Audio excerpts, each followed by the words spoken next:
Okay. Let's hope that we can keep a good live stream going without problems, as I was having last week whenever I tried. Just kind of waiting for anybody to get in here that would like to watch before I begin. Let's see. I hope that I can be heard clearly. I've been having a lot of trouble with my equipment lately, and I'm still trying to get set up right.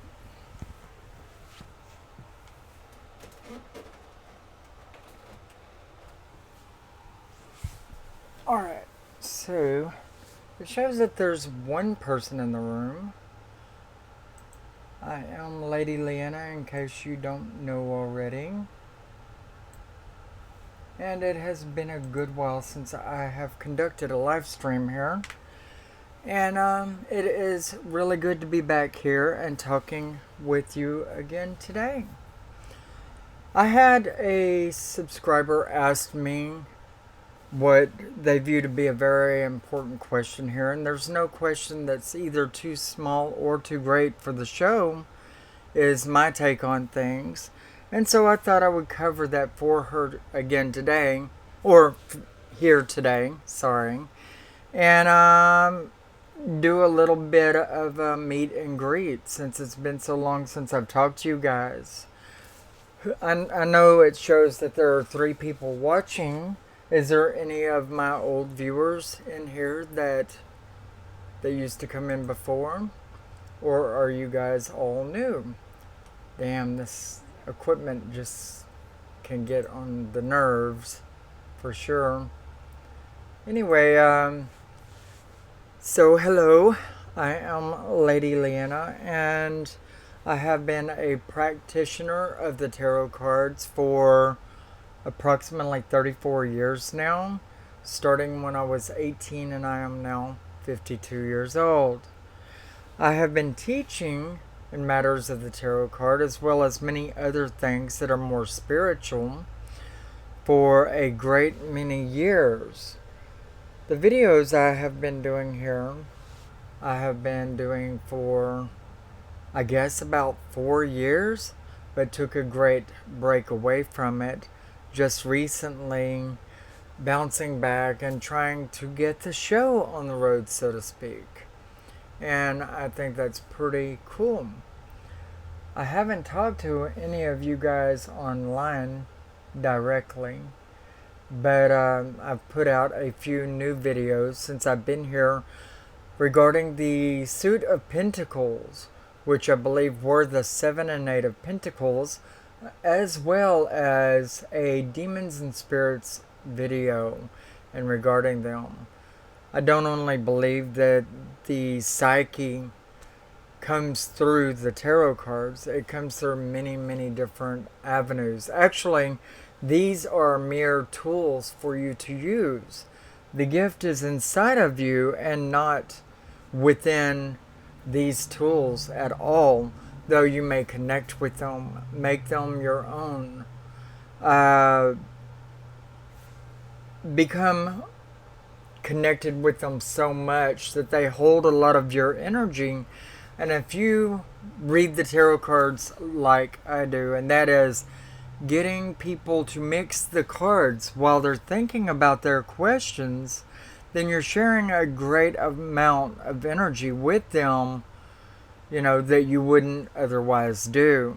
And here on my physical site where I conduct my tarot card readings on a daily basis, I get people to mix the cards for me while concentrating their energy into it. And then it's kind of a unity between me and the tarot cards and the reader. I mean, the subject of the reading, you know, that I am doing the reading for. And it's pretty neat. I've been doing it for a long time on a professional level for 16 years. And on a training level, I like to call it, for another, say, 18 years before that. No, it's more like 16 years I was training, and then 18 years I've been reading. But I love what I do. And as long as you connect in with your cards and you're in love with the idea of what you're doing there, it's never really a job. Are you guys hearing me okay? I'm not seeing anybody chatting in the room at all. And I'm pretty sure my microphone is on, but I would love to hear from somebody here that would say hello. You know, I don't want to just rattle on without acknowledgement from you guys that you can actually hear me and see me okay. I know that my camera is off, and it has been for a great while. Thank you, Bobby. It's good to hear from you.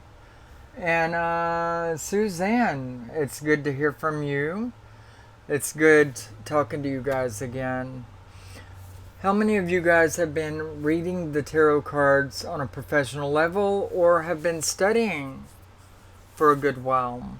And for how long have you been studying within the cards? If you don't mind me asking. I'm going to take a sip of my coffee here. I get dried out while talking.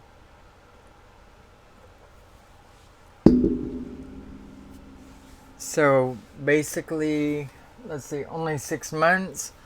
That's a good start. It really is. Let's see, studying can't get what? Studying can't get what?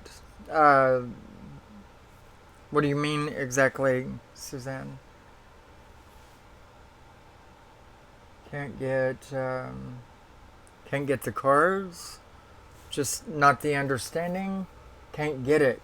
Sure you can. You just have to trust in yourself. The information that's inside is really what it's about. The cards, in all reality, are pictures. They're just pictures. The runes, they're just markings. The crystal ball, whenever you can scry into it deeply enough, it's just symbols, you know. It's something that you've got to try, but when you try so hard, overly hard, then you'll obstruct yourself and wall yourself up from that which you're trying to do by the pressure. I mean, really, let's admit it. Pressure is generally what holds us all back from a great many things, like live streaming here. It didn't come natural to me at first, and I've been away from it a long time, and so it's not coming natural to me right now, you know.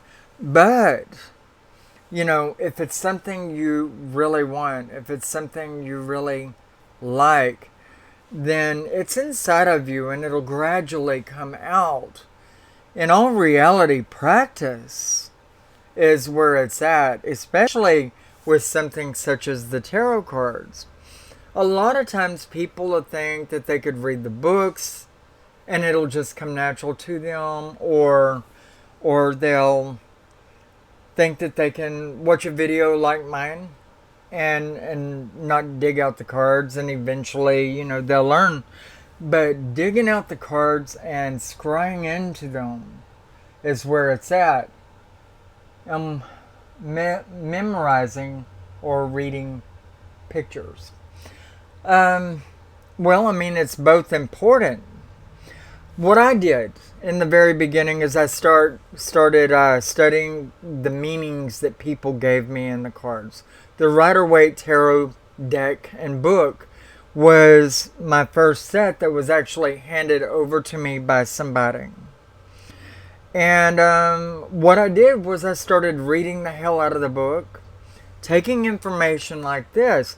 But if you don't put all of that information that other people are giving you aside once in a while, and just scry into the cards, look at each individual item, what could be going on there? What could be being said about this situation that is revealing itself in the cards?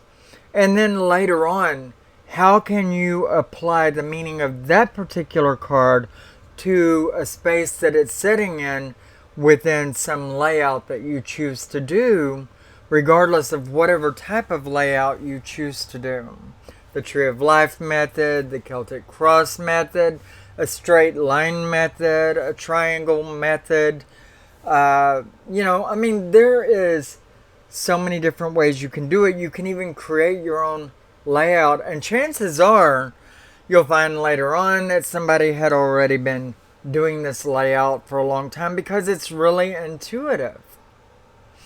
Yes, it is important to memorize the meanings that other people will give you in the cards. That's a start, okay? It's one piece of the puzzle that will later on make out the entire picture. But relying on your own symbology, and we all have it. I mean, when we see something, a picture of something, and it's a still shot picture, regardless of what it is, a lot of times our minds can give us a rundown on what could be transpiring in that picture. And by the way, reading the pictures that my clients will bring to me here in the shop, reading the pictures that they have on their phone of the person that they're asking about or whatever, is a big part of what I do because, well, I mean, it becomes easy, and it just really takes a lot of practice, Suzanne.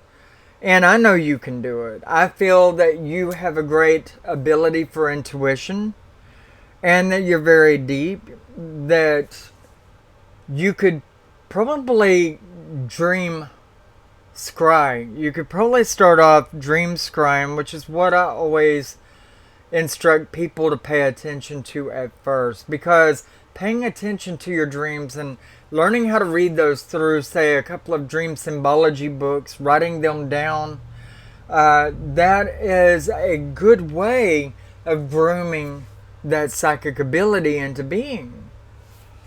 Then the meaning depends on the cards next to each other. Yes, it really does.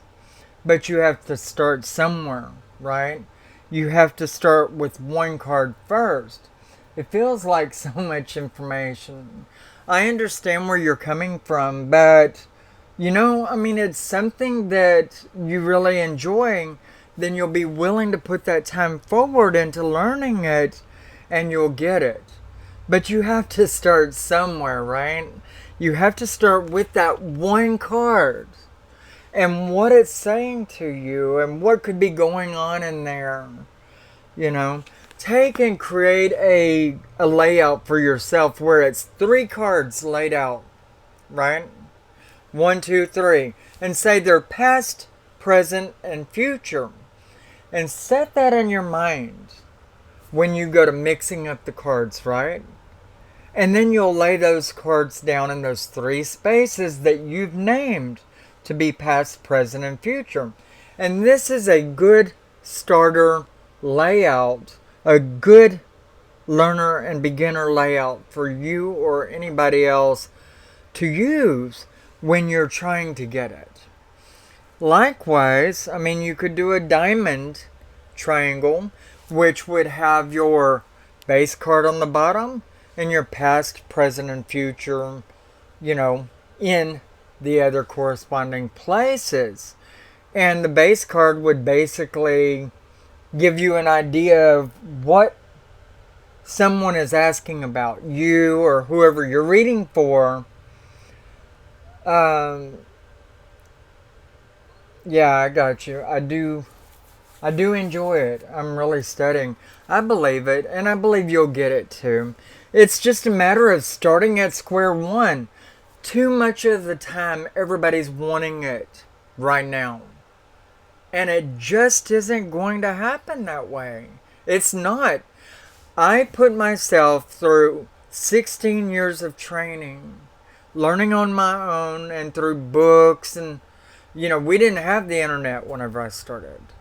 And I wasn't into technology, didn't know a lot about it, throughout the time I was studying. The whole 16 years, it was me and books, nothing else. And I got it. And the thing is you've got to be willing to invest that much time in it. I would not read on a professional level until I had studied for 16 years, and all the people that I was reading for was informing me that I was doing right, that I was hitting the nail on the head, so to speak, and literally that's what they were saying. And I would not read for other people, regardless of the fact that the psyche is already there and within you.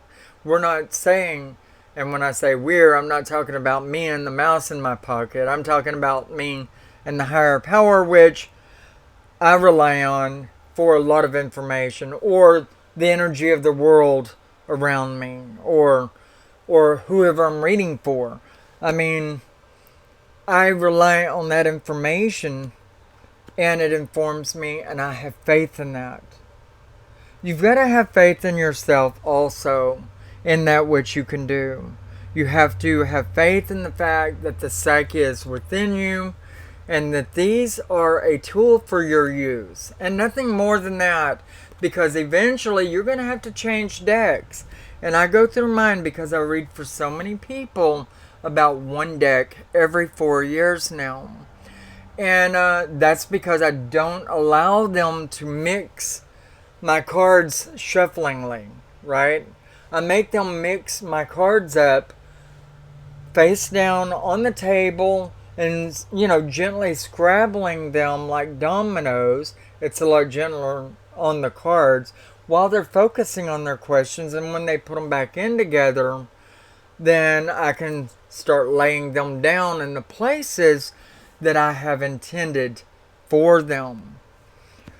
The symbols in the cards are simple, but you have to take it apart. You have to just look at one symbol at a time and decide what it means to you. And if that thing that you're looking at, like, say, take the chains in this particular card, the chain. You take that chain and you realize it's connected to a block on one end, and on the other end it's people. Okay, so why are these people chained? The block is holding somebody in one place. The circle on the block is eternal. Like any circle, there's no beginning and no ending. It's eternal. And so, you look at that circle, you look at the chains connected to it, the block that's holding it all down, and the people that are bound to that block. There's a world of information just in those three items. The loop, the block, four things. The loop, the block, the chains, and the people. That right there, without looking at anything else in that card whatsoever, the Devil card, by the way, is what I'm looking at. Just the 4 items that I named in this card says a world of information. Somebody is chaining themselves down to love, because there are 2 people there, not 1. And this relationship is very dark and constricting, binding, holding in one place, and you're unable to get out of it. Okay? Now, we all know that we can change the future. That's why we read the cards. If we weren't able to change the future, a lot of us wouldn't want to look into the cards, because it could be pretty damn scary, if you ask me. But you've got to really look at each symbol and then tie them in together. And then you get the full picture. And then later you want to tie that card into the space in which it sits in and what that space entails. It might be the basis of the question asked, the past, the crowning, which is the here and the now, the foregoing, which is the near future, the place of fears, the family realm, the realm of hopes, or the final outcome. Right? Where does that card fall? You tie then that card to that space. And eventually you learn how to tie the cards into each other and take into consideration the spaces in which they're sitting. Eventually, you get to where you can just look down, and in one moment, you know what it's saying to you. Well, more like 3 or 4 moments, but you get my drift here. So, I mean, you can get it. It's just a matter of time. It can be a pain in the ass. But you make it fun by involving other people in it, and that's what I always did. I always hated studying alone, but I've always been cursed with that for the most part. At least, in most things. In the tarot cards, my first 16 years, I guess I was blessed with a lot of family and friends that allowed me to peek into their lives, or try to, using the tarot cards, so that they can get a free reading, perhaps, and I could get a model to act out with and apply my gifts to and learn from. And eventually, it blossomed into this thing where I know what the hell I'm doing, and people rely on me and they come to me to to get their cards read on a professional level. I feel interested. Interesting. I don't understand. I see interest. Oh, okay. I'm sorry. Anyway, yeah, it is. It's all very interesting, and you've got to make it a game to begin with. If you don't make it interesting, then it's going to get boring to you, and you're not going to want to do it. You know that you have the gift of the Psyche. Otherwise, you wouldn't be so compelled to pick up these cards. Now, I'm not saying everybody that feels compelled to pick up these pretty cards are gifted with the Psyche, but a great amount of them are, because they're generally pulled that way to begin with, right? And if you don't keep this alive and interesting, then you'll get bored with it, like I'm saying. I mean, yes, you start out with the books. You guys, you have the internet today. I didn't whenever I was studying the cards. So you're gifted with this world of information at which you can pull the how-tos and what-ifs and whereabouts and what fors from everybody else out there that's offering the information. And so that can take you far right off the gate. And it can also keep you entertained while you're learning. But if you don't practice with models, then you won't grow as fast. I can tell you that. And that's from experience. In the beginning, I didn't have models to work with in which I could read for. So I looked at people that are well known within the entertainment industry or high up within political fields. I used them as models, whether they let me or not. I took it on myself to look into the cards through their lives and just trying to read individual people when I didn't have models. And that kept it interesting. But whenever people started turning themselves over to me to read for them, that's where it really got good. That's where it got really interesting, and I kept up it. Let's see, having YouTube. We're looking having YouTube. Yeah, that's for sure. The way I tell people is YouTube is just a vortex of all this valuable information that everybody is just willing to give over to you free of charge and willingly. And so, yeah, I mean, it's amazing. I wish I would have had it in the old days whenever I began learning all the things I did within my spiritual pathways and within my tarot card reading field. And I do separate those because I like to let people know that tarot cards are not based on religion. However, it depends on the way you look at spirituality as to whether you want to say that the cards are spiritual or not. I say that the cards are spiritual, but to me, spirituality is being the hippie. It's being laid back, being at one with everything, wanting peace and tranquility all the time. Being considerate of other people. To me, spirituality is being at a kindred level with everything and everybody. And on that note, I would call the tarot card spiritual. But for those people that look at spirituality as being religion or religious, then you wouldn't say that the tarot cards are spiritual. And so I guess it's up to the individual to draw out what lines they lay out for themselves as far as, what spirituality and religion are, right?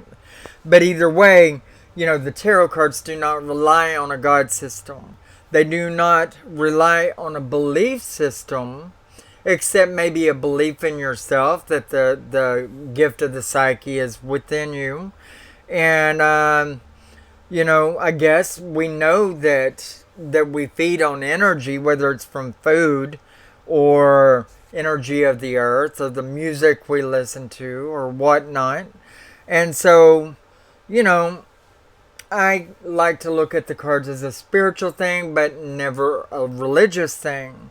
However, there are those people that like to incorporate religion into reading the tarot cards. Let's see. Okay. What I really wanted to get into here, mainly, was the astrological signs in correspondence with birthdays. And this was a question that was asked to me by a subscriber. And so I want to go there. It seems like we have about the amount of people that are going to show up here today. I've been away a lot, so I can't expect a really big audience. And it's making a video for the people that would want the information later. So let's start first with Aquarius. In actuality, the Capricorn is the first astrological sign that shows up within the year, if you want to be technical. The Capricorn is corresponding to the birthdays that would be between December the 22nd and January the 19th. Alright? Now, this would be your, the Devil card. Alright? The Devil card is what we have there. And it would be an earth sign. Now, just because it is the Devil card doesn't make it evil. Alright? It looks like a very dark card. And I guess in certain readings, a lot of readings in the upright position, it would be.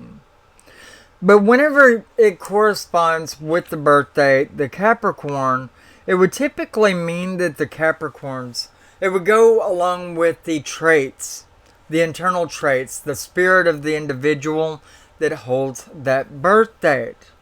Alright? And that would be the fact that they tend to bind themselves down to certain things. A lot of the times they could be pushovers, and a lot of people, because they're very nice people, very logical people and smart, well balanced, but through logical elements within their lives, they may be inclined to bind themselves to certain things too easy that they won't be so easily gotten out of. It does say that, they could tend toward depression a lot of the times because they think so much and they're very conscientious people, and a lot of you, if you know me, I haven't been one that really applies the astrological signs to my tarot card readings so much, although, that is one aspect of the cards and is very well, something that somebody could read and getting the notations out of the cards when they're drawn to symbolizations and other forms of readings. But it really depends on how you read the tarot cards, what you're going to look at as far as its astrological positions. Let's see. Let's talk about the Pisces. I'm sorry, the Aquarius. The Aquarius would be the next sign that would actually show up within the tarot cards when you know, really understand that the Capricorn goes through a great portion of January. It would be what I look at as the first symbol within the tarot cards. How's it going, DV? But the Aquarius I look at as being the second symbol within the tarot cards. Within the year, I'm sorry, because it shows up in January 20th, late in January, and it goes through to February the 18th. So if your birthday falls between January 20th and February the 18th, then you would be Aquarius. And your tarot card would be the Star. Alright? The Star card is a really, really good card. It's a card of hope. Let's see. And it is an air sign. Alright? Now, the Star card, it has 8 stars, each of those having 8 points upon them. Now, that is an extreme symbol of power and intuition, knowledge, the dawning of new information, being able to take new information into yourself easily, Aquarius, and being able to acquire and distribute evenly, taking and giving evenly with those that you come into contact with. I'm not going deep into the meaning of everybody's astrologicals because, like I said, I am not a real big astrology fan. You know, when you apply yourself to astrology, to learning astrology, it's an extremely large field. And so I have a lot of respect for it. But I study within the tarot cards. I scribe within the crystal ball, fires streams of water. I talk to the dead. I mean, I have so many other things that I'm involved with that astrology is just so big of a field that I'm not going to bite that off. However, you know, when people ask me what are the signs in association to the tarot cards, I don't mind going into that and talking about the fact that, you know, when you're talking about a person's birth sign and looking at the tarot cards, you're looking more at the traits that the tarot cards reveal rather than the entire meaning of the tarot card, right? Now, it'll tell a much bigger story when you learn the method and you start tying them all in together through that. Okay, but the Star. Pisces is if you are born between February the 19th and you go through at some point within February the 19th to March 20th, you are then Pisces. You're a water symbol and of the moon. Alright? The moon.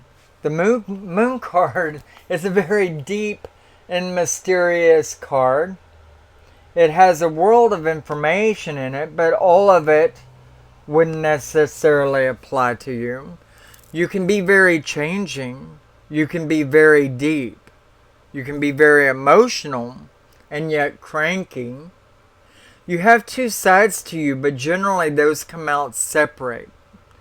Like when you are young as a Pisces, you may tend to be, if you're a female, you may tend to be a doormat, let people take advantage of you, go with the flow a lot, you know, and you would find yourself being controlled a lot.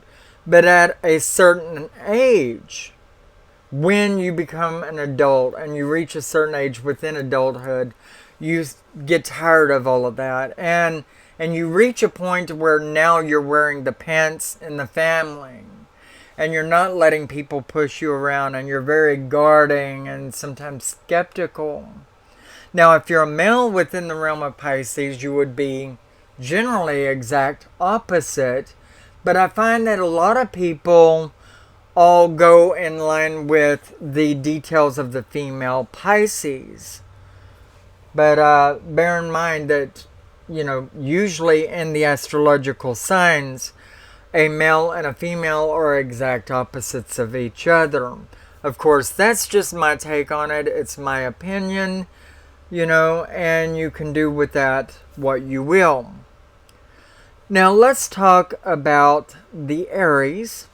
If your birthday is March 21st through April the 19th, somewhere within that line, March 21st through April 19th, then you're a fire sign.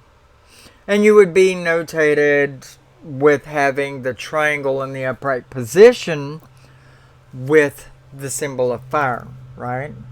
And you would be the emperor, one who is a natural leader, a bull in a china closet, but generally with logical decisions. You like to rush headlong into things, and nobody's going to change your mind too easily about things. So pretty good for you, and you have a lot of control. Let's see. I hope that I've noted these right. Let's see. Aries. Yes, definitely a fire sign. You can tell by all the red in the cloak of the king. You could tell by all of the symbols surrounding him. But, you're somebody who's strong. You're a natural leader. Generally, you like to rush in, especially if it's for the good or to help somebody. You're stable and reliable, and generally a good moneymaker or breadwinner in the future. You would tend to be a leader in the jobs and do well with an income or in raising a family. Alright, so let's talk about Taurus. If you're born between April the 20th and through to May 20th, anywhere in there, you're an earth sign. And you're symbolized by the upside down triangle with the line through the very tip of it, but it's turned downwards. Alright? And you're the Hierophant card. A spiritual guider.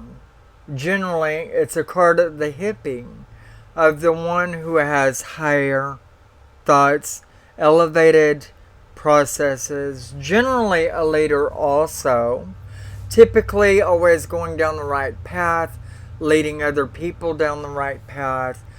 If other people around you are in trouble, you would be one that would step forward and be a shoulder for them to lay their head on whenever they need some guidance. No, we haven't covered the Sagittarian yet. That's several symbols away. Let's see. Gemini. Oh well, the Gemini. There's a lot to be said about the lovable Geminis. May the 21st through June the 20th? Yes. 20th or 22nd? 20th, I'm sorry. I had it right to begin with. Gemini, the 20th of, let's see, the 21st of May through to June the 20th. And you're an air sign. And that would be symbolized by the triangle in the upright position with a line cutting across the top point. The Gemini is the card of the lovers. Right here. Now, this would be a person of love and devotion. Generally, you give yourself to somebody, you give all of yourself when you truly love them. But you could be very conflicted a lot of the times in finding out whether you truly love them or not. Your mind can go two different ways, and you look at things always from two different perspectives. And so, with the Gemini, you can find yourself a bit confused, and you can, change back and forth pretty easily. But all in all, I guess you can be careless in your habits at times, you know, especially while growing up. What is it, Suzanne? I don't understand the question. There are so many different things that it couldn't apply to so many different people, but all the things that are within a tarot card don't apply to everybody. You know, really, you have to look at other cards with it. And here, when someone asked me, please tell me what card corresponds with what birth date, then I can give you the majority of the meanings that would go with it. The meanings within the tarot cards. And you can apply that to your symbol the best as possible you can. But as I always say, you know, the tarot cards in correspondence with the astrologicals, you have to look at all the other cards. Now, the Cancer is June 21st through July the 22nd. If your birthday is between those dates, then you would be called the Cancer. And that is a water symbol, and it's symbolized by the upside down pyramid with no line through it whatsoever. It's a person that likes to think things very deeply. You really grow on people very fast, but you could be very guarding and protective at times. Let's see. And your tarot card would be the Chariot. You have a good masculine and feminine balance to yourself. You're very supported by the people around you and ever beloved. You probably like to travel a bit. And that's the best I can tell you on the Chariot in connection with the Cancer symbol. Now, the Leo is born July the 23rd through August the 22nd. Your birthday would fall within that range. Now, you would be a fire symbol, and the pyramid would be in the upright position, and there would be no line through it. This is just the symbol of earth, air, water, fire that would correspond with your sun. And that would be a fire sign. Your card would be Strength. And that card, it says a lot for itself. It's eternal. It's reliable.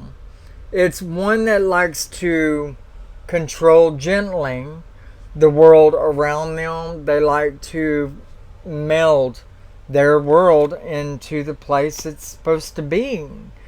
They're very strong thinkers, very logical, generally people of old-fashioned values, and would always be people that are good within the business field.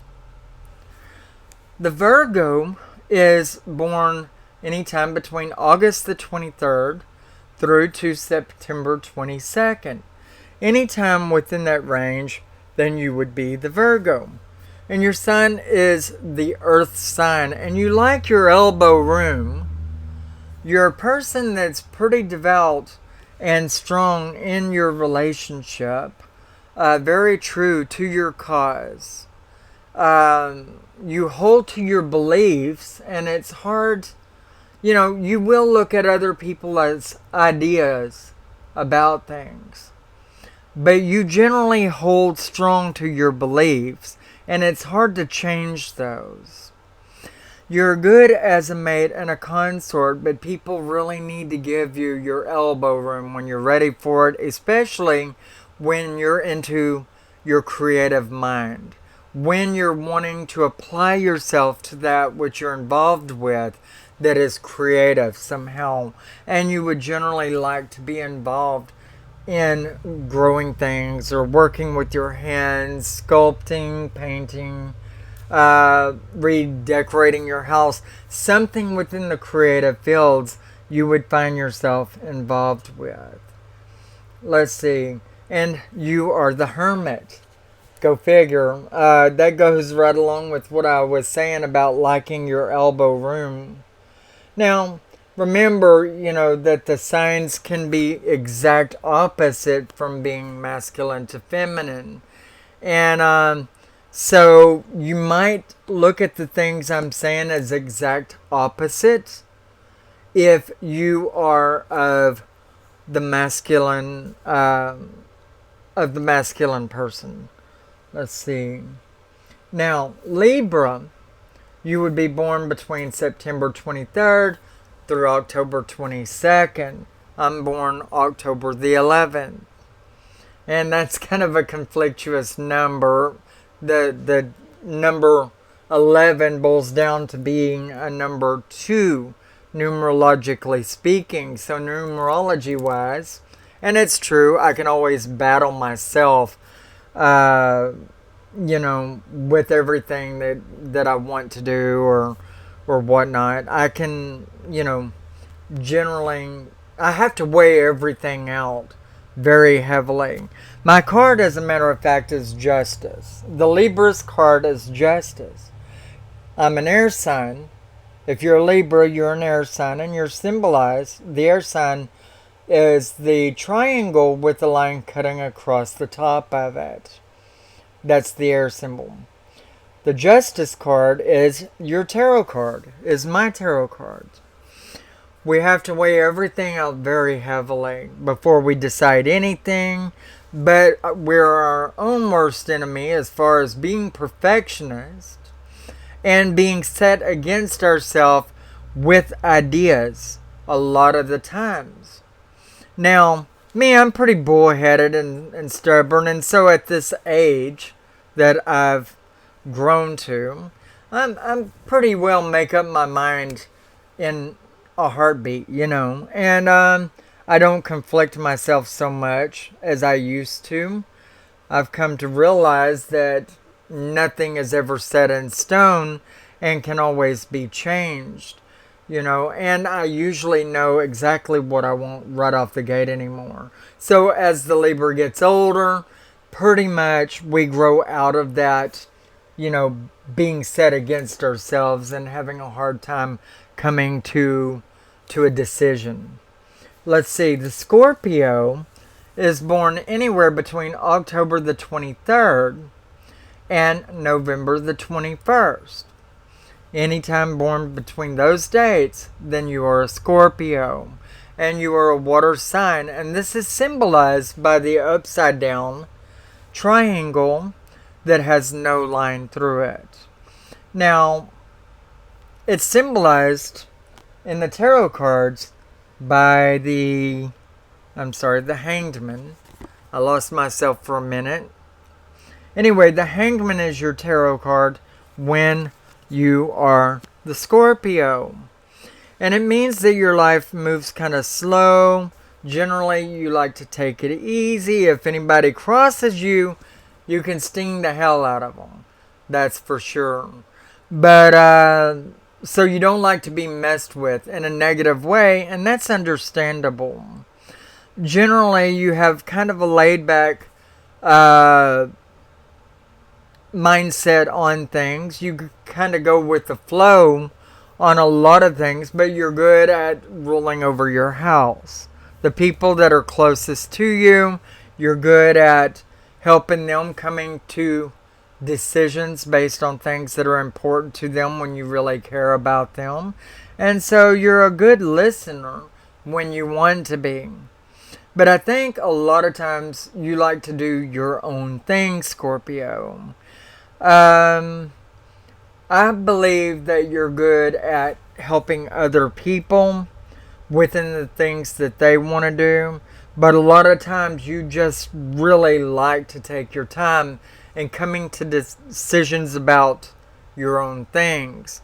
And it's because you're just very, very cautious.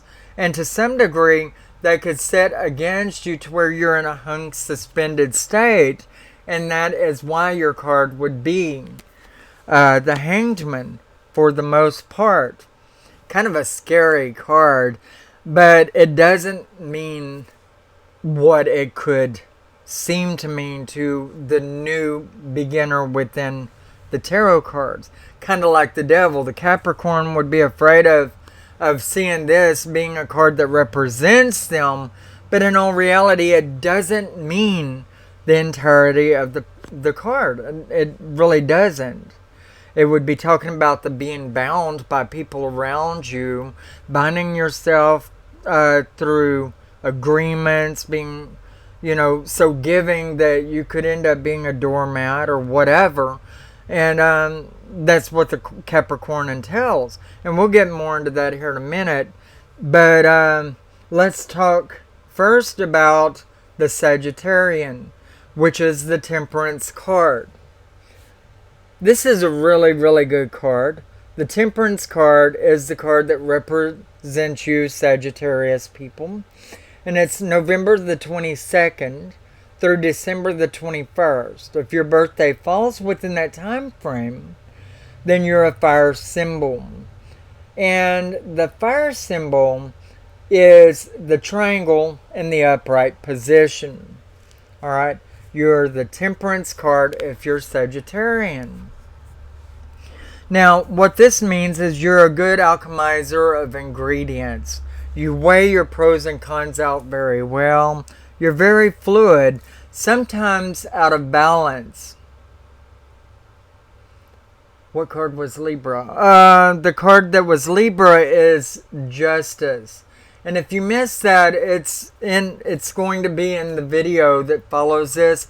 It's making a video as we go, so you'll be able to reflect back on that here in a minute. But the Justice card is for the Libra. And it's actually a very good card of intelligence, educational pursuits, a sense of strong ethics. But right now we are talking about the Temperance card, which is and belongs to the Sagittarians, November 22nd through December 21st. That would be your birthday time frame. Your fire symbol, which is the triangle in the upright position with no line through it.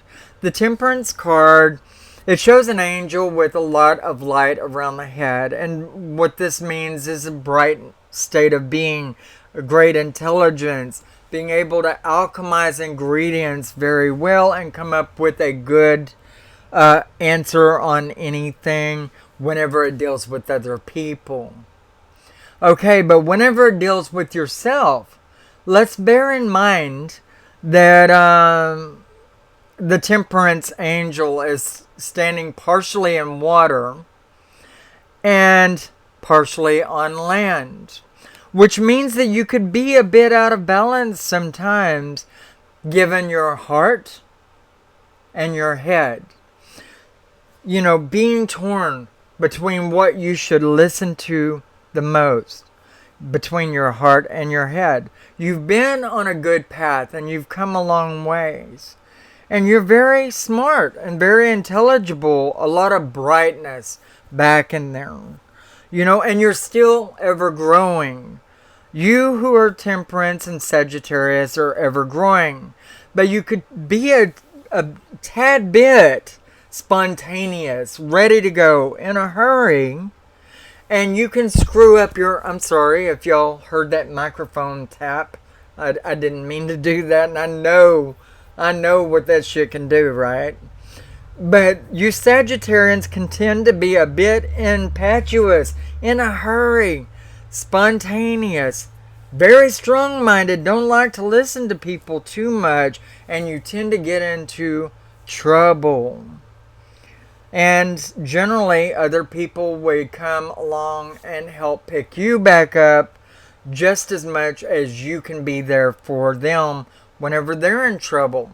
So there is a lot of take and give with the Sagittarius people out there.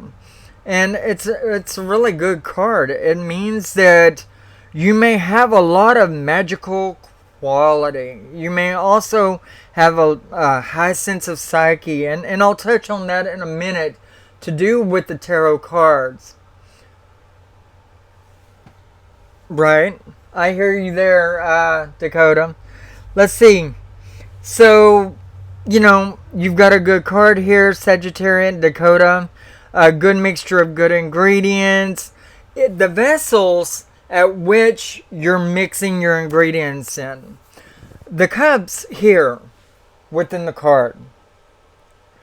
That would be a representation of the tools, things at your fingertips. It may be money, it may be a vehicle, it may be a home. And so you could be so spontaneous, always wanting to go, but you may be held bound by things around you that would prevent that from happening. And so you could tend to want to go out of your head, right?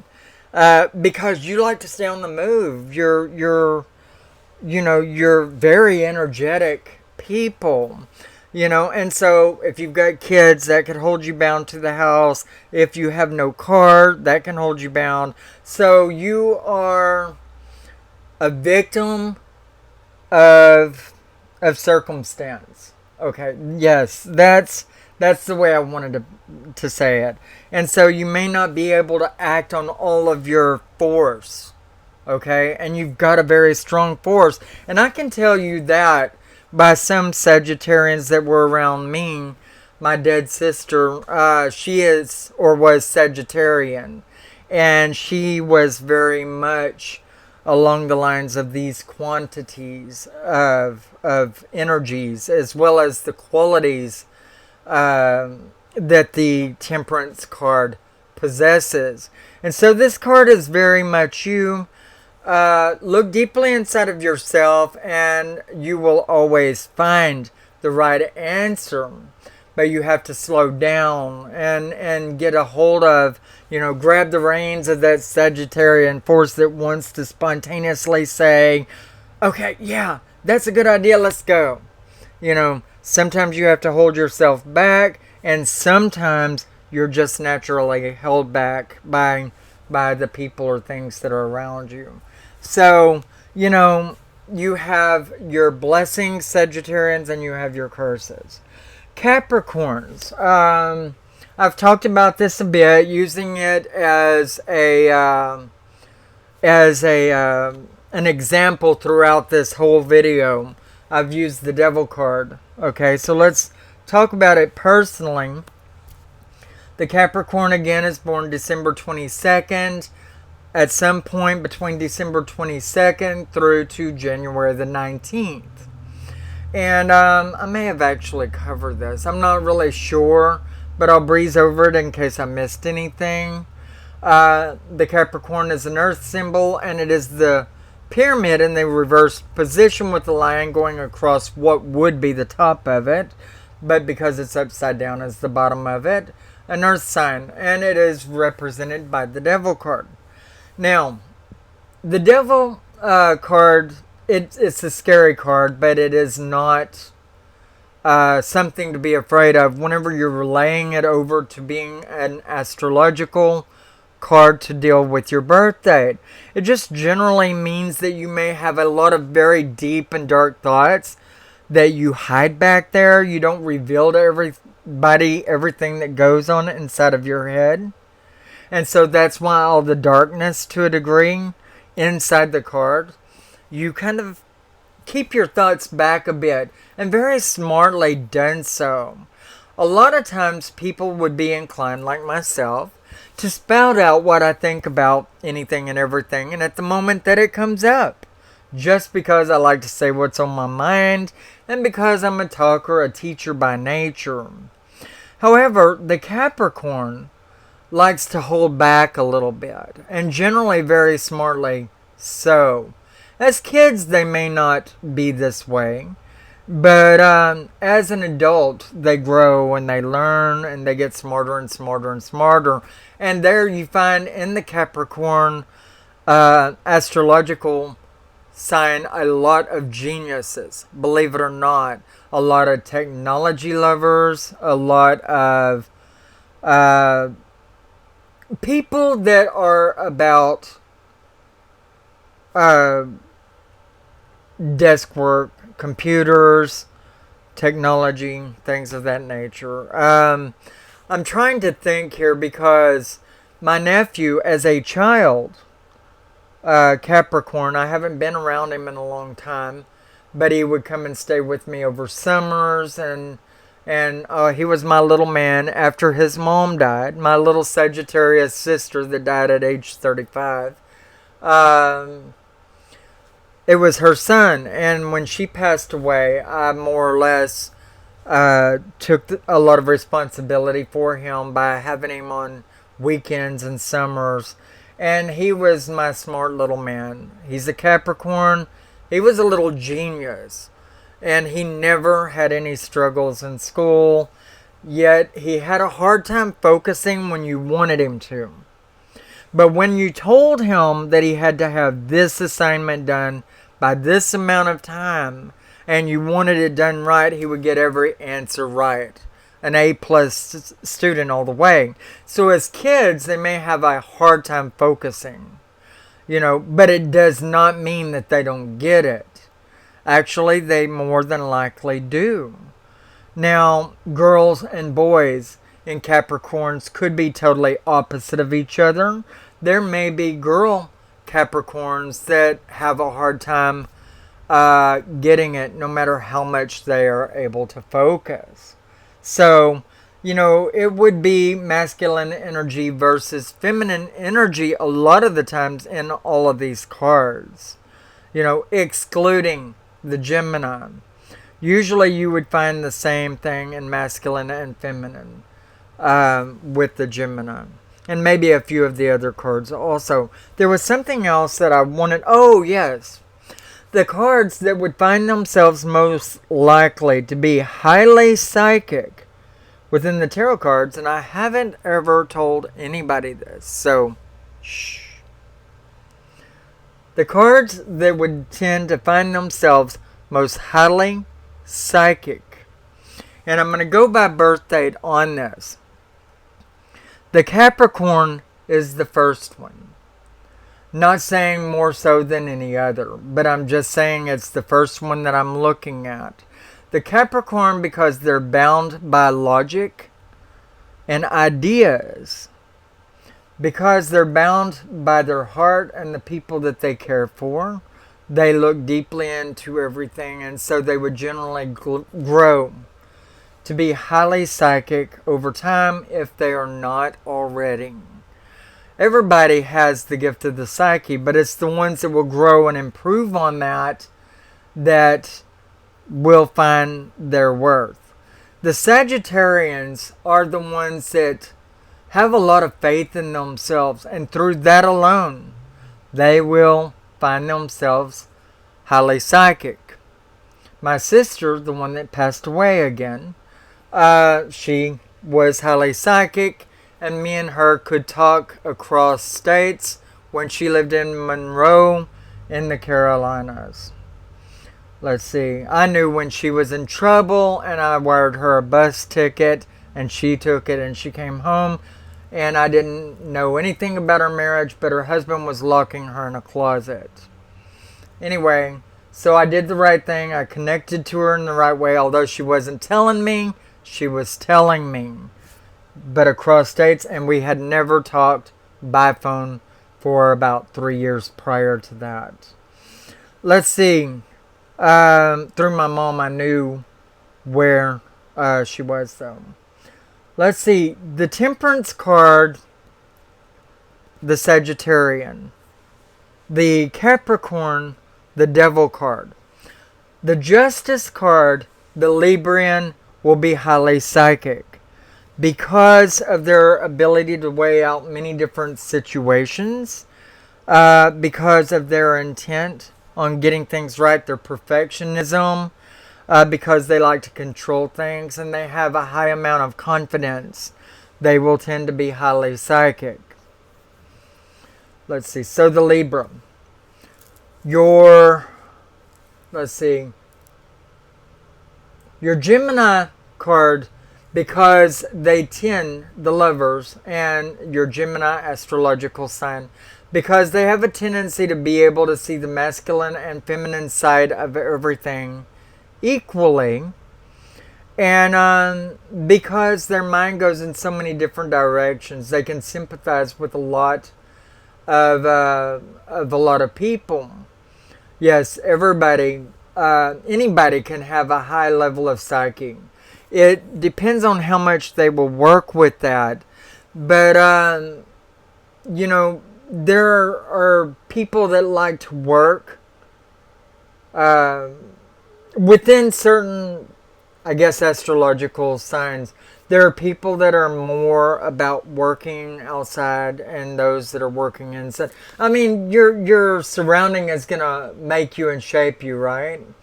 And so, yes, a lot of Scorpios can be, in fact, Psyche. I believe that it runs in my family. My brother is Scorpio, and he has a high amount of intuition, but he's so closed-minded that he can tend to reject or refuse anything to do with psychism or even spirituality, for that matter.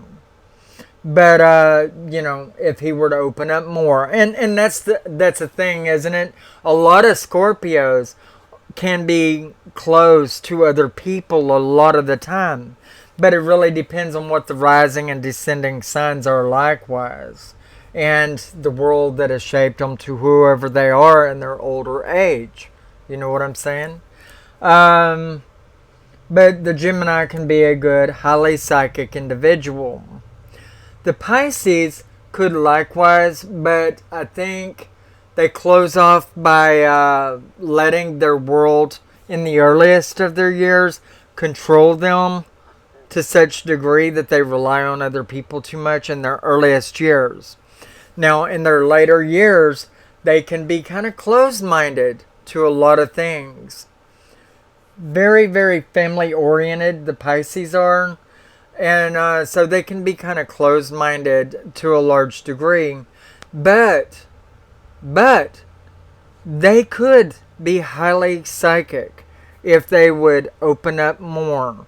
The people that are, let's say, single within, you know, the older arena of Pisces, they would tend to be pretty highly psychic. And the fact that their tarot card, the moon, represents them, it shows that the tarot cards would agree with that. They're a water symbol, which is the idea of depth and the subconscious. If you relied on your dreams and opened up through those, then you would obtain so much more information and it would flow to you a lot more freer. I'm assuming we already went over Aries. Yes, I've already covered all of the tarot cards actually. And if you want to, you can go back and watch the video regarding it. The Aries, I'll cover it briefly for you again real quickly. It's the Emperor card. And it is a fire sign. And it is the triangle in the upright position. And you are Aries if you're born between March 21st through April the 19th. I'm sorry, that don't look right. Isn't it March 21st through April the 20th? I would think. I think I made a mistake in my notes. You know, it's kind of hard to go into a live stream and I don't want to forget anybody. So, yes, I made a few notes here. And I generally do not like to script anything. And I'm not, but I am taking, you know, into consideration things so that I don't forget them. Like, I'm giving you your fire sign, the symbol that represents it, what tarot card represents, all the information above, the month, and what dates the birthday astrological corresponds with. But you're highly psychic people. You know, everybody, and seriously, everybody can have the highest degree of the psyche. Everybody can. But it depends on how it comes to you. How you grow it. I mean, because it's inside of all of us. It's called the sixth sense for a reason. And what that means is we all have the sense, I mean, we're all supposed to have the sense of sight, taste, touch, feeling, hearing, if I didn't already cover it. You know, but there is the sixth sense, and that is the psyche, right? And they call it the sixth sense for a reason, and that is because it belongs to each and every one of us, right? In my mind, to a degree, it connects into all of those other things that I've mentioned, or it fans or fuels those things to a degree to where it comes out in you in the way it's supposed to. But every astrological sign, you know, you have the ability to grow that psyche within you, and the more you work with it, the more you study into it, the more you reflect into other people, and concentrate on and use it as kind of a growing tool. Look at somebody's life, how they look, how they're dressed, how they carry themselves.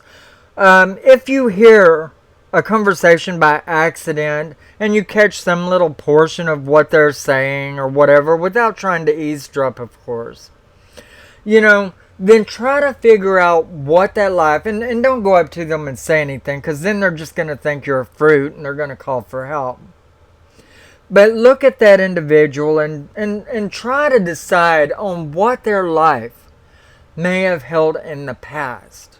Because not only do we read for the future as psychic individuals, we have the ability to look in the past likewise, although I don't concentrate on that, because I really don't view that as being a very important tool for the future. I'm one that always teaches that you should strive to move forward and never backwards. As a Libra, we know you're thorough, so don't worry about the dates, right? That's true, you know, and I told you I'm a perfectionist, right? Anyway, so in all reality, don't let what your tarot card is hold you back from what you feel about yourself within the realm of the psyche. Don't let your astrological sign drive that for you. Don't let what anybody says drive you into believing any other way than the fact that you are who you want to be. And that's who we are in the long run anyway. It's who we wanted to be. It's what we strive for because we wanted to be it. And so you know, you have the capacity to be ultra fantastic. You know, the tarot cards, they're a tool for your use. Dream Symbology is a good vehicle for you to tap in to your sense of the psyche and start your growth if you're new. And this is what I always encourage people to do. Although I'm not saying that these little boogers right here will not help you to learn psychically how to use your gifts, because they definitely will. They're just very complicated. So what do you do in that case? If you want to use the tarot cards as your tool to grow in, you take it one symbol at a time within a card. You decide on what that would mean to you, and you draw a tsunami with your card on the basis of how you feel that block, what that one little block means to you. It's a weight. It's heavy. It's just sitting there. It's doing nothing, but it's heavy. That's what that block means. Coming into that understanding, you would then look at the hoop that's connected to it, and then the chains, and you grow your understanding of the card there.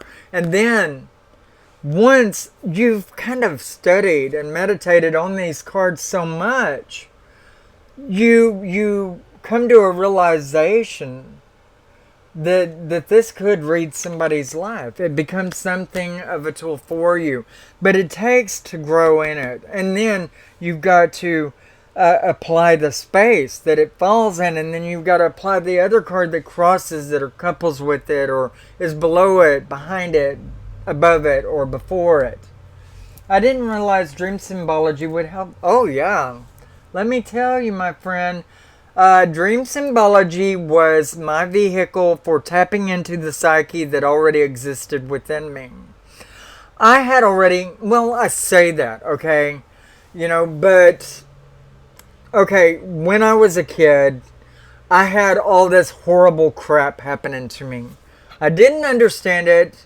My family, none of them aspired to be psychic or claimed that or was I ready to just open up and tell anybody I'm seeing this funny looking dead Mother Johamba standing over there, and it's scaring the shit out of me, or mom and dad when I'm 2 years old. I'm not really talking that good.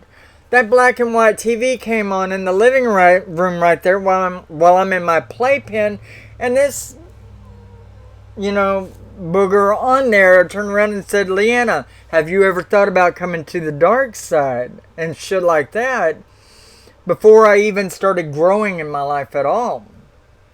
And then, reminding me that he really was talking to me when I started bawling, and my mom came in and pushed a black and white finger through the mini blinds and then closed them fully for me in her sleepishness, right? I believe that she is where I get my gift from, but she rejects it.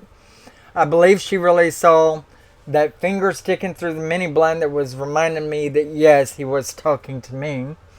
But she poked that finger through the mini blind, closed it, laid me back down, and stuck a pacifier in my mouth. And I went to sleep. I just had to see my mom, I guess, right?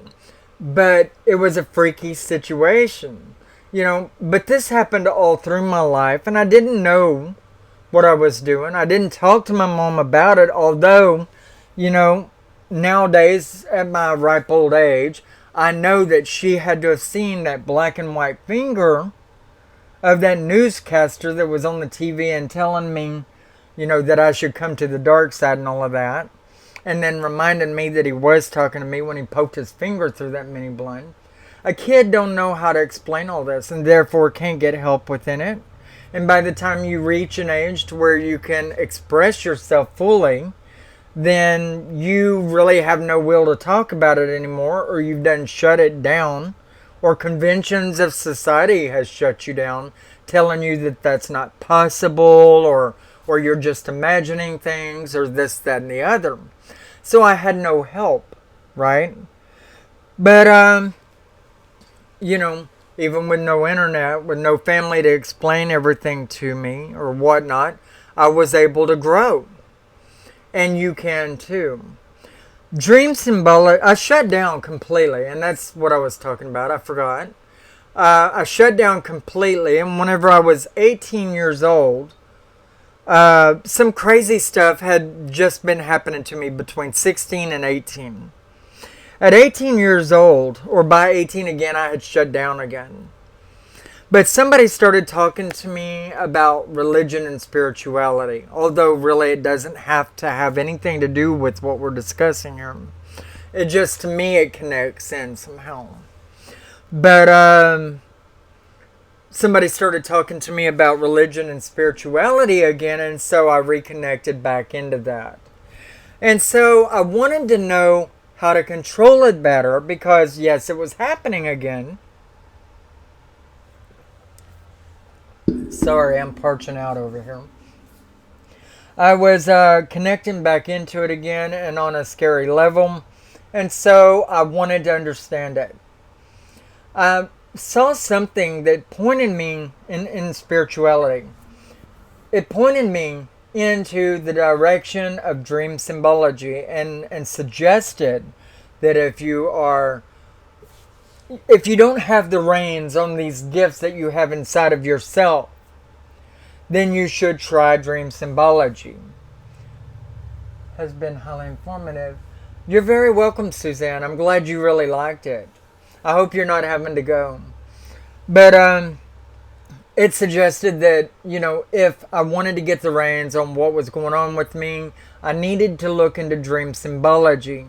And then the more I read into it, the more people were instructing me that you could remember your dreams by telling yourself that you will remember your dreams just before laying down to go to sleep 3 times, and then thinking about something else briefly, and then saying to yourself one more time, I will remember my dreams, and then laying down and going to sleep. And doing this for so many times, I will start remembering my dreams, and instructed me that I should write down everything.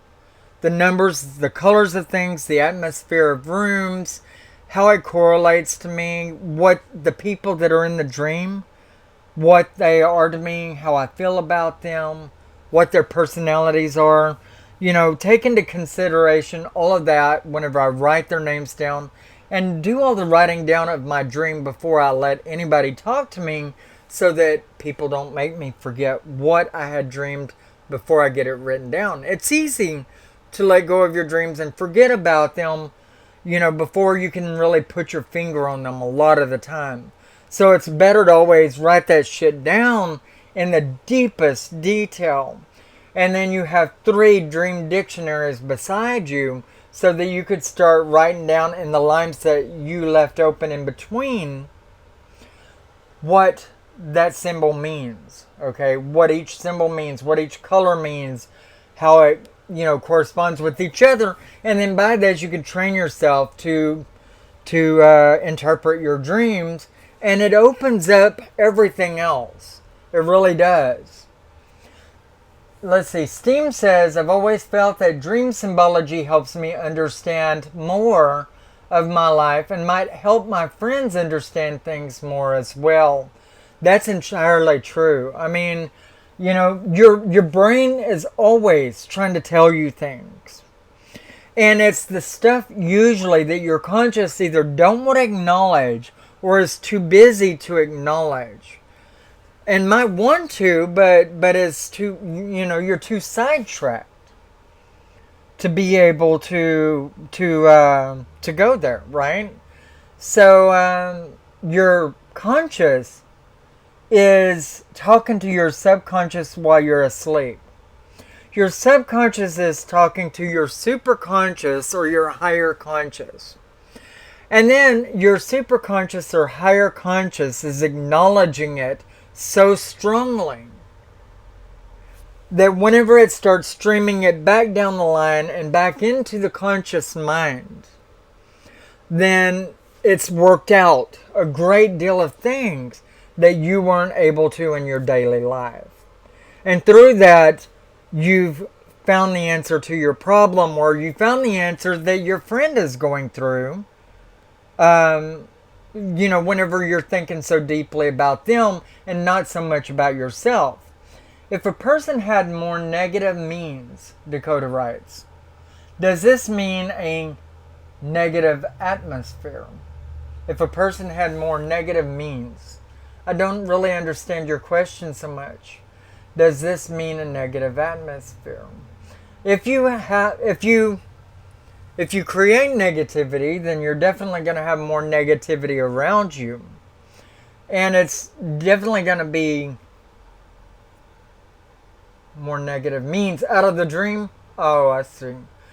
If a person had more negative things inside the dream, does this mean a negative atmosphere?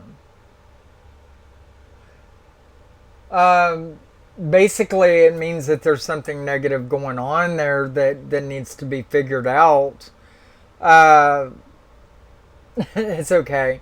Definitely, if you're having a lot of very negative dreams of some sort, it means that there's something going on that really needs to be worked out, because it's becoming dastardly, dangerous, turmoilous. You could imagine the tarot card, the Tower, with this. Generally, you would find that there's somebody around you that's causing a bad atmosphere. Or it could be saying that you might be doing something that you're not acknowledging, you're not aware of in yourself, that is causing a negative atmosphere for other people. Let's be open-minded here. I mean, we are the psychic bunch of people, right? So let's be real, okay? If you're causing other people a lot of negative atmosphere in the room that you're at. If you're doing things that make people uncomfortable, then you may kind of subconsciously acknowledge this in yourself, but don't want to face your own downfalls. A lot of times we don't. Humans are fallible. We are only human, but if we pay attention to our dreams, and let me tell you, 9 out of 10 times your dreams are not predictory. They are simply your brain trying to communicate over a deep detail that you need to acknowledge. It's something trying to tell you something, and it's you. It's you that's trying to tell you something. And if you don't listen, then you're heading for a downfall, especially if everything in that dream is negative. So there's a hurry there of some sort. Now, if you're dreaming, about this mother-in-law that you don't like, if you're dreaming about a mother-in-law that you don't like, or somebody that picked on you when you went to school, or something like that, people in a dream do not represent themselves. They would generally represent some aspect of you that you may not want to come to terms with, that you're not understanding as a part of you. It's something that's trying to display itself, and it could be by chance representing itself through one person, and in your daily life it's actually talking about another person that's creating a negative atmosphere for you. But that's a rare occasion, and it's deference, right? It might be that the person that's showing in the dream, that somebody from way, way back where is somebody that was a natural enemy of yours, so it's easier for you to face that they were a negative person for you. And it's more easier to face than the fact that, the husband you just married might be bringing out very negative aspects of yourself, or maybe very negative to you, and you don't want to face that because you love him so much. It's easier for you to defer that over to the person in the past that don't exist in your life anymore. And so your brain is trying to translate this into a direction that you can take it, right? Now, if you're smart, like those of us that aspire to be psychic or be in touch with our interior self, then we can figure this out if we think about all the possibilities of what way this could be translating, or look at all the symbols that are playing through from our dream into the conscious of the reality, right? And so, it's a matter of getting in touch with that, getting in touch with your dreams and interpreting them and letting that help you to grow and, bring out your psyche a lot stronger. Your tarot cards can do this, only it's a lot more complicated. Don't think I'm trying to prevent you from reading the cards. I am not. You can learn just as well from the tarot cards. But, there's a lot more deep detail and on a conscious level that is pouring through the tarot cards. What I'm saying is that you should use all tools that are at your disposal, including your dream symbology, including your meditating on the tarot cards. Okay, Dakota says, is it the same thing? I'm asking a lot of questions, my bad. No, I don't mind you asking questions. I mean, that's what I'm here for. Is what the same thing? I'm sorry, I've covered a lot of ground. To interpret the cards as opposed to the dream symbology, or what? Or interpreting somebody from the past to that which is going on right now with somebody you really love that's in your life currently. If you're asking about the past and that person being the same thing as as the one that currently is around your life. It is the same thing, but it's something that, let's see, rather than negative people, negative stories in the dreams, like how it naturally plays out in the dream. It isn't always going to play out in real life the way it plays out in the dream. No, it's really just trying to convey the major point, but there are other individual symbols that would come out in that dream that also would point out to who it's trying to tell you about, even if it's just flashes of the current person, or the person from the past that is very negative and bullying you or saying bad things to you or whatever is cooking for you and is serving you a bit of poisonous spaghetti, okay? Then it might be the person that you love in today's world is coming through in a dream that follows out from behind that, where they're serving you food, your plate of food, right? And it might be any other kind of food. But, the person that's in your world today that you love but is very negative for you is serving you. And it could be that dish that old Joe Blow from the past tried to cook up for you, right? So, I mean, in that way, it would throw a symbol out there for you as to how that correlates to your present life. And generally, all the dreams that you're having today is to do with today's world and society and your life today. As far as predictory dreams, that would come out in different ways. And that's for another discussion, because that is a lot of very deep detail there. But, I mean, all very good information, right? I would say that a person would do really well, and it's what I did. Mainly, I paid attention to my dream symbology, pushed pencils around, read books on symbols and what they mean.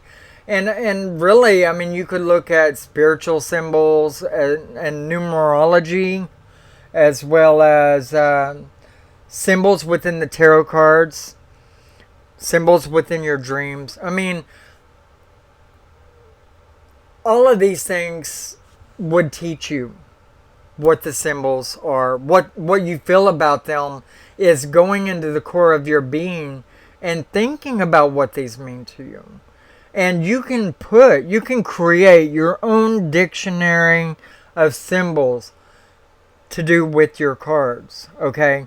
But first, you want to go through and not try to figure out what the entire card is trying to say to you, because that's a lot of information. It's a lot of input. It really is. You don't want to do that. You want to study on individual things within the card. And then clear your mind and go back and pick up the same card and concentrate on something different. And don't even try to apply it to the last thing you thought about. But think about it separately. And then give it a little time, and then again.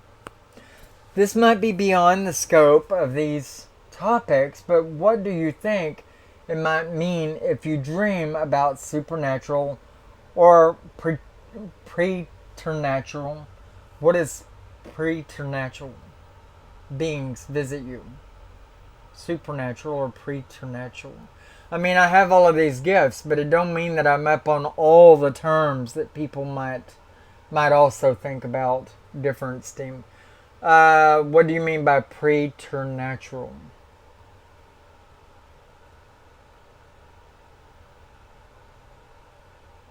Supernatural or preternatural? Like beings that are from the past that actually exist in the flesh?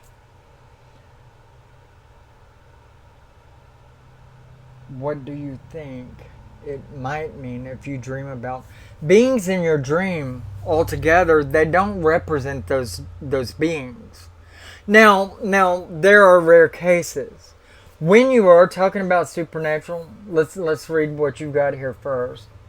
I'm trying to think of what card this might be referring to. What might be referring to which card? Preternatural being like spiritual beings, aliens, etc. Well, that would be up to the individual. Different people look at things in different ways.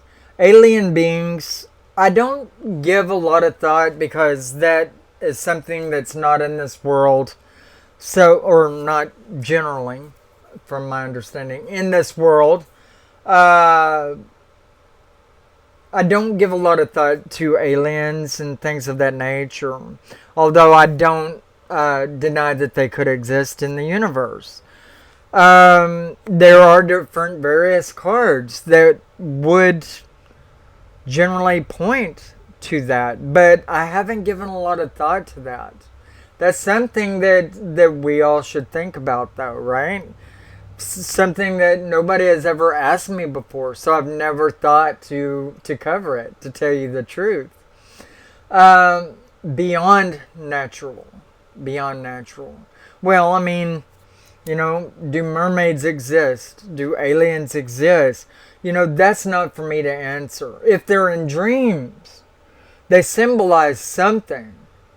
And it could be your want for a relevant scientific future, or it could mean that you like to delve deeper and greater than what a lot of other people like to delve into. But really, that is a large scope. And it's a big topic all on its own. And you are killing me here. I'm just kidding, Steam. But, no, really and truthfully, I've never heard of the term preternatural. But I understand it now. If you're talking about beings that are generally beyond the scope of a lot of people's understanding or wish for belief in, etc., when they appear in a dream, you have to ask yourself, what does it mean to you? Because that's where you're going to find your answer there. And I don't think anyone can really answer that for you. Because, okay, to me,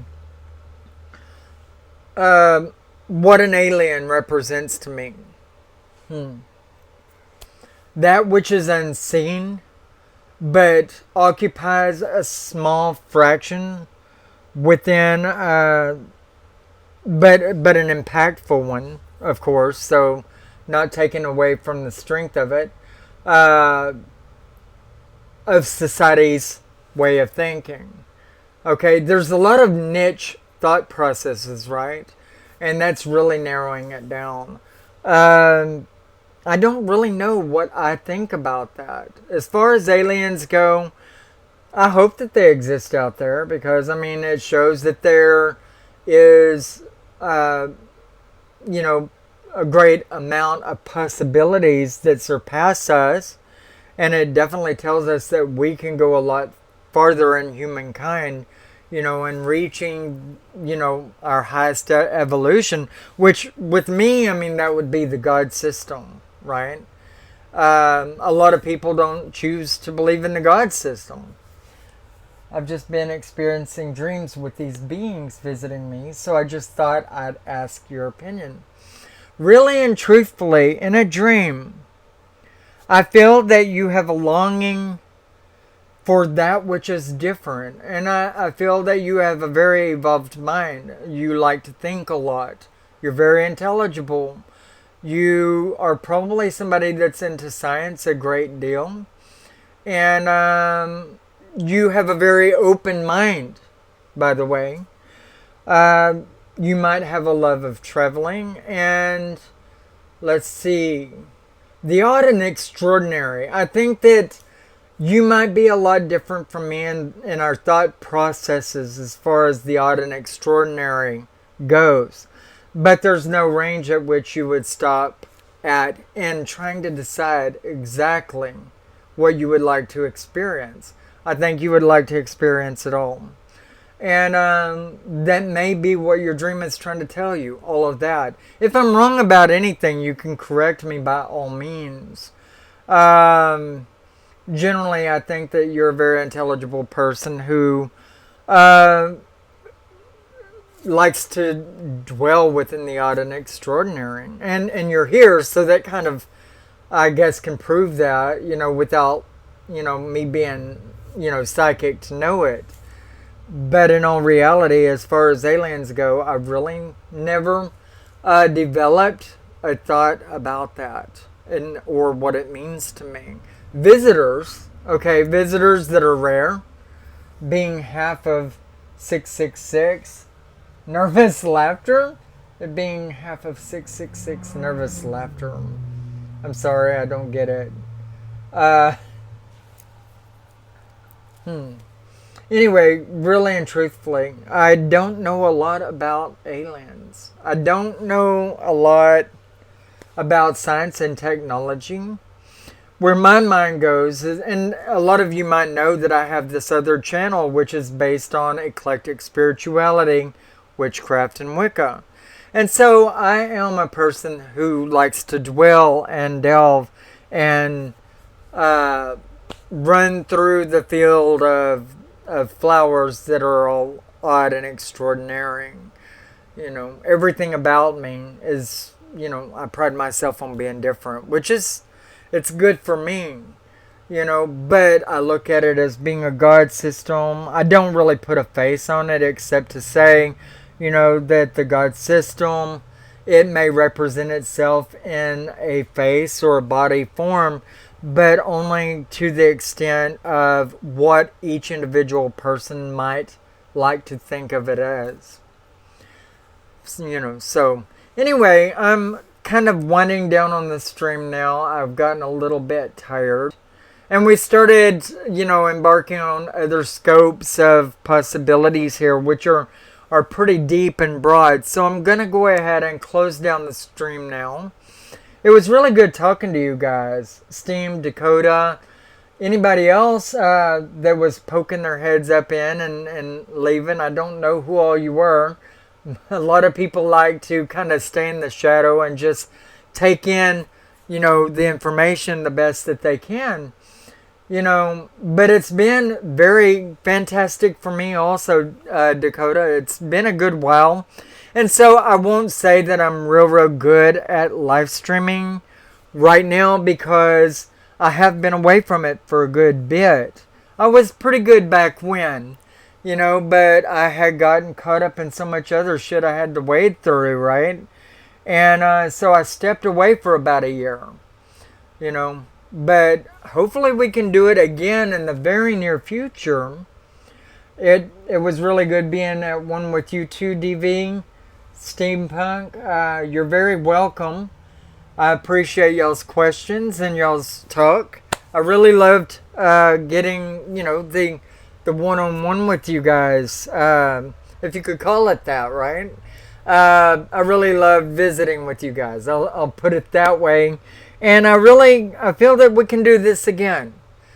You know, as you can tell, my equipment is a little bit fuzzy and it pisses me off, you know, and I'm just trying to get out of being so closed off and hidden for so long, you know, so you'll just have to bear with me.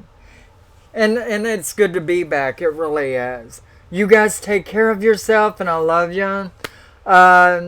You know, tell me in the discussion boards below the videos what you would like to have chats about, where we can go with this, and I'll take care. Alright? You guys take care. Hasta la vista. Arigato. And sayonara. Goodbye.